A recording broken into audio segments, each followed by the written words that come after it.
restock dun sa ano, dun sa Get That Money.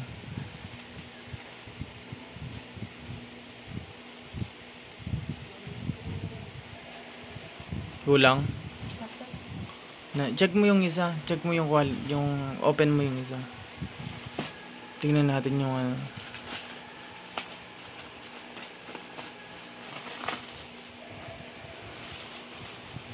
Yung bagong tela nung ano.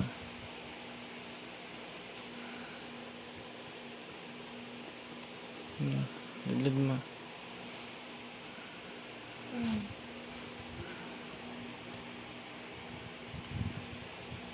Cone. Hindi na ako magko-cone. One dish ice cream po. Meron bang kasama ba? Repeat order lang po. 2 fresh lemonade, 1 dish ice cream. 110 po. For dine-in lang or take out?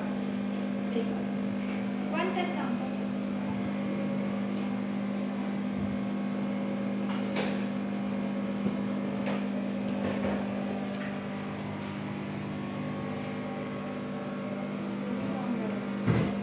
Di ko naman dun sa ano. Di ba meron dyan?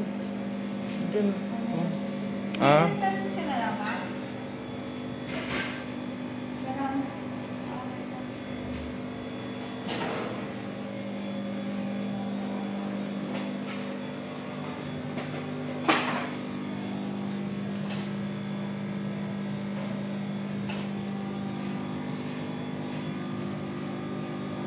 Ganun ka.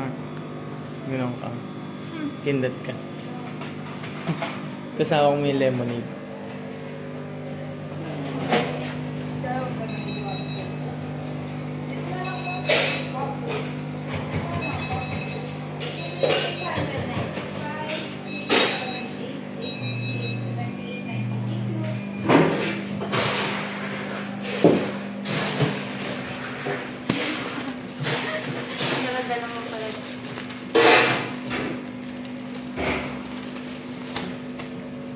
Lalabas na yan, oh. Yan, lalabas na yan. May dami. Oh, hindi. Paano yan, eh?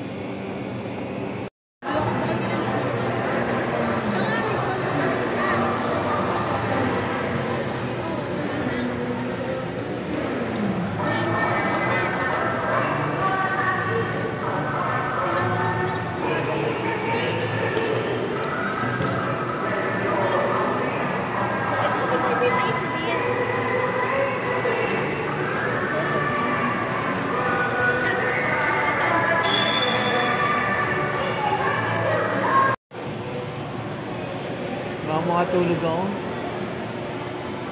Tulog ka talaga.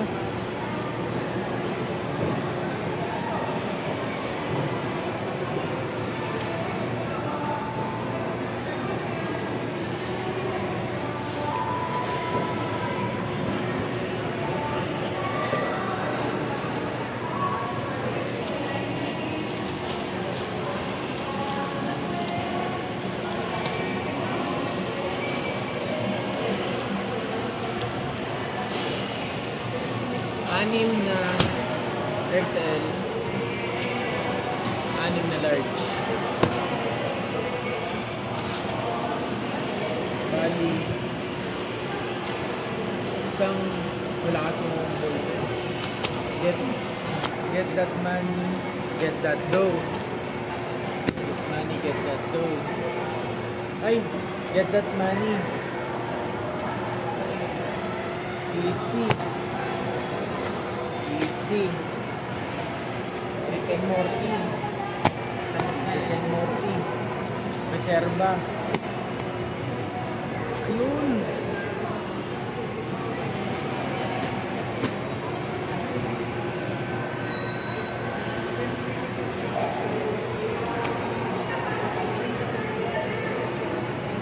Rick and Morty.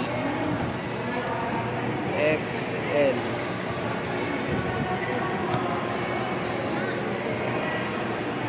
Rick and Morty. Large. Autograph.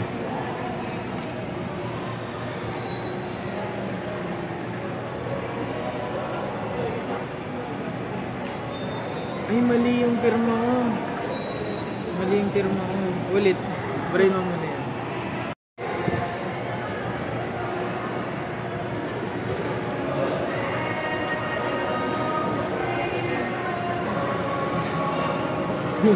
Nagdikit.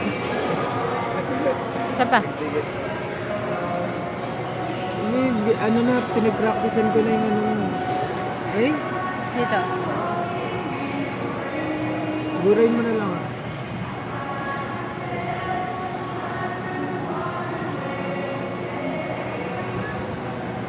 Pag ganyan kasi.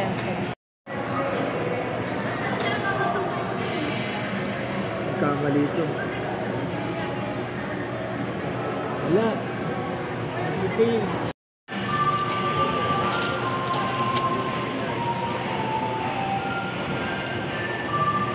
Get that money. Large. Just give me my money.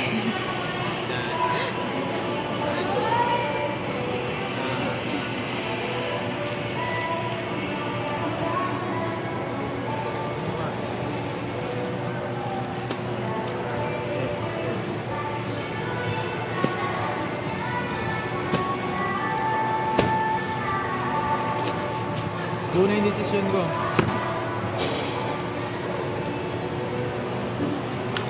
Papaprint ko siya dito.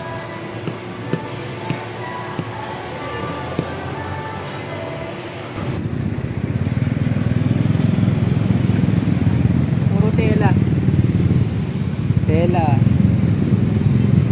Tela. Tela. Makita na. Mga parating na tela.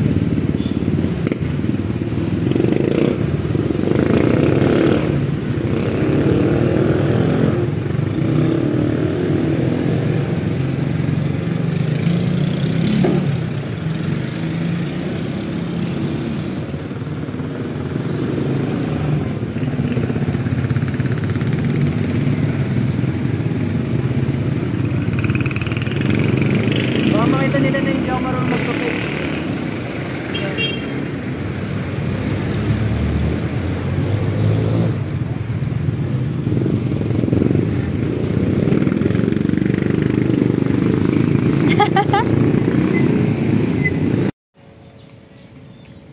Hey, rainy Sunday. Yan, tara church tayo.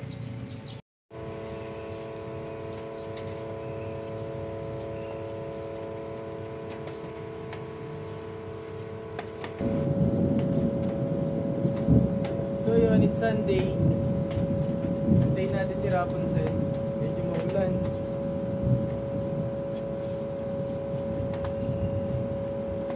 Tama-tama na rin.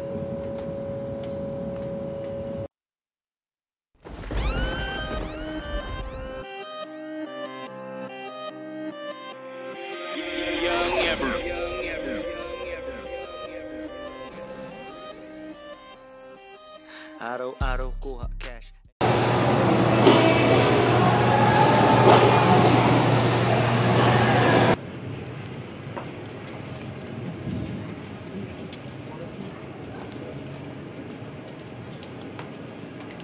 Buzzer dito lang. Hindi ako yung late ah. Hindi rin naman ako ah. Hindi naman ako late ah. 6:56. Muntik na. Ay. Sabi ko agahan tapos 4 minutes yung mas maaga. Siyempre ako hindi na kasi ano diba. Welcome na ako.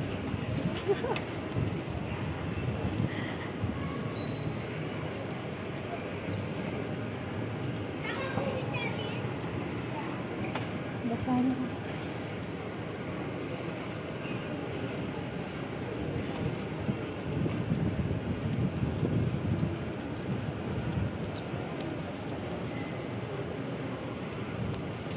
Ay, sobra naman to.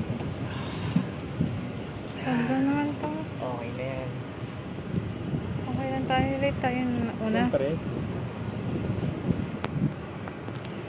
Ay, hindi tayo masyadong ano kasi konti lang yung nagsimba. Ano si ano, no? Konti lang Si... nagsimba.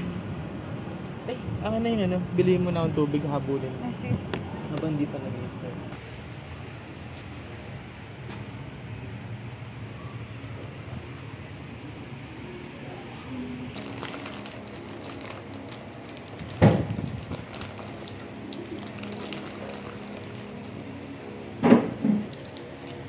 Ito pala, meron pala dito. Tsaka limang ano, pochi. 3 3-5. Bali 30 no? Ay, magkano to? 20 lang. 25. Ay, Masakit pag iniwan. Masakit at may kirot sa puso pag iniwanan. Lalo na ng mga taong mahal mo. Masakit iwanan, lalo na ng mga taong inaasahan mong mananatili sa tabi mo, sa hirap man o sa ginhawa. Masakit maiwan, masakit iwanan, lalo na ng mga tao na malalapit sa iyo. Masakit maiwan at iwanan ng mga taong binigyan mo ng effort. Masakit maiwan o iwanan ng mga taong ibinigay mo naman yung dapat ibigay. Pero iniwan ka pa rin sa ere. Masakit. Masakit. Marahil ganito yung nararamdaman ni Jesus sa ating Ebanghelyo. Napakaraming sumusunod sa Kanya, pero maraming nang iwan sa Kanya. Maraming ang dumating, pero 12 lang ang natira na sumunod sa Kanya. Masakit maiwan ng mga taong binigyan mo ng effort, tinuruan mo, binigay mo yung lahat, pero iniwan ka lang. Pero maganda rin at nakikita mo rin kung sino talaga yung mga nananatili, dahil ito yung mga tao na talagang totoo sa iyo. Si Jesus iniwan. Si Jesus sa Ebanghelyo ay iniwanan. May nanatili, pero inilan. Dahil ito sa maraming hindi gusto na itinuturo ni Kristo. Mahirap tanggapin para sa kanila, nahihirapan silang sumunod sa kagustuhan niya. Kaya siya iniwanan. Sa buhay po natin, minsan ganito rin tayo.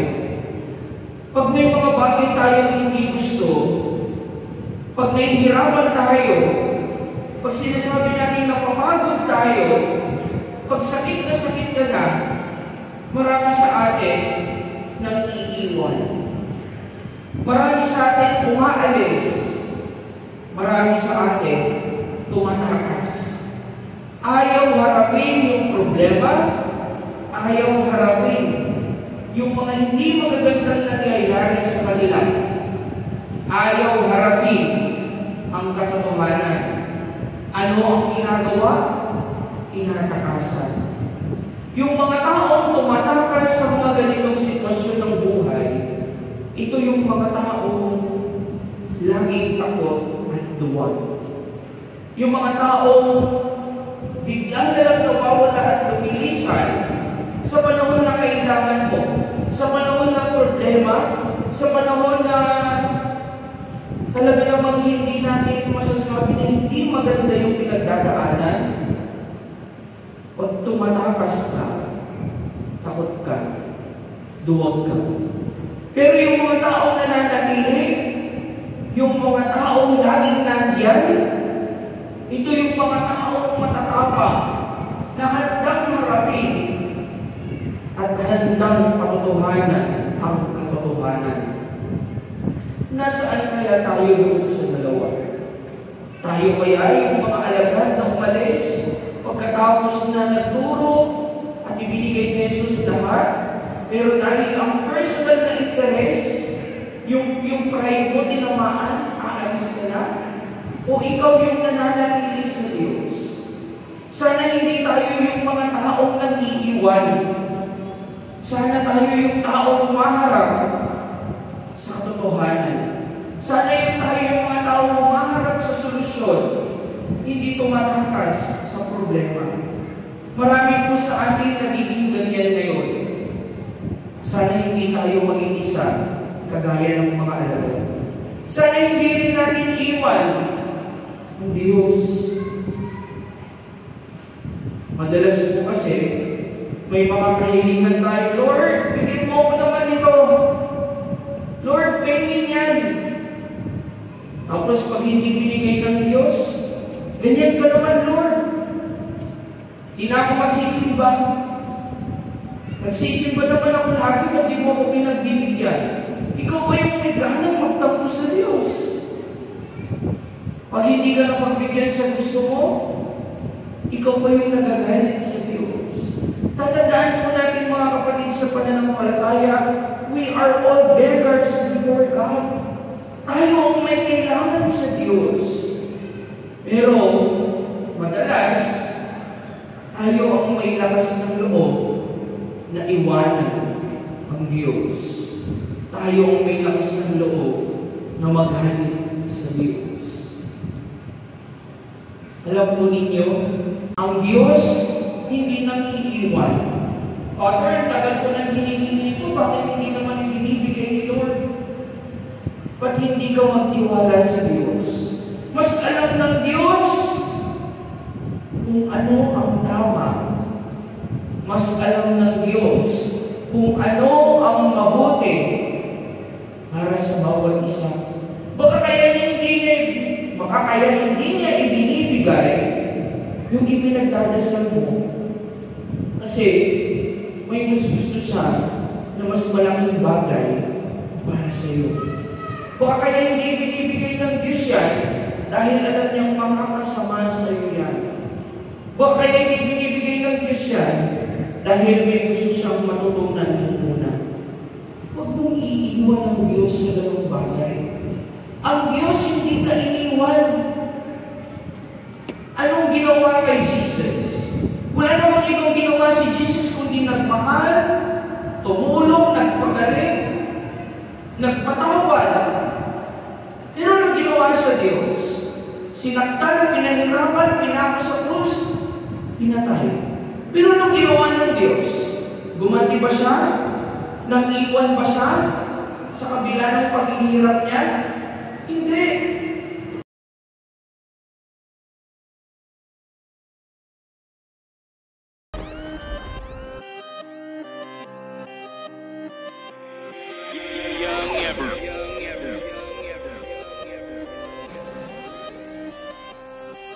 Araw-araw kuha cash and you better make it fast. Hindi Captain Save a Hoe, bitch di ka maliligtas. Daming mas okay sa'yo, sa dagat ang daming fish. Niyayabang mo lagi na gusto kita, you wish. 2 dreams lang hindi nag-switch, hanggang kabila na life. Tamang starstruck ka dyan, nung nakita mo kong live. Now you see me, now you don't, pero madalas you don't. Anong sabi mo, tatalunin mo ko, no you won't. Talo ang bigayan pag hindi ako iyong plug. Kilala ko, tropa ko, di niya ako ilalaglag. Merong zipper yung bibig, kahit pa anong